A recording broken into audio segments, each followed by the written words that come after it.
അപ്പം നമ്മൾ ജീവിതത്തിൽ ആവശ്യമില്ലാതെയും ആവശ്യത്തിനും ദേഷ്യപ്പെടാറുണ്ടല്ലേ. നമ്മൾ ജീവിതത്തിൽ ദേഷ്യപ്പെടുന്നതുകൊണ്ട് നമുക്ക് എന്തെല്ലാം നഷ്ടങ്ങളുണ്ടാകും എന്ന് നമ്മൾ ചിന്തിച്ചിട്ടുണ്ടോ?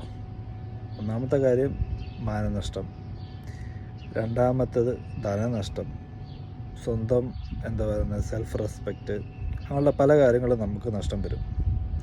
അപ്പോൾ ഇന്ന് രാവിലെ, അതായത് 25/3/2023 ഇന്ന് രാവിലെ 4:30 ആയപ്പം എനിക്ക് നഷ്ടം വന്നത് ധനനഷ്ടമാണ്. അതായത് എങ്ങനെയാണെന്നല്ലേ, വണ്ടി പാർക്കിങ്ങിൽ നിന്ന് എടുത്ത ഫ്രണ്ടിൽ കിടന്ന ഒരു പ്രാഡോയ്ക്കിട്ട് ഒരിടി.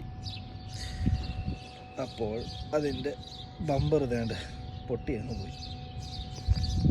ഇതാണ് ഇന്നത്തെ എൻ്റെ നഷ്ടം.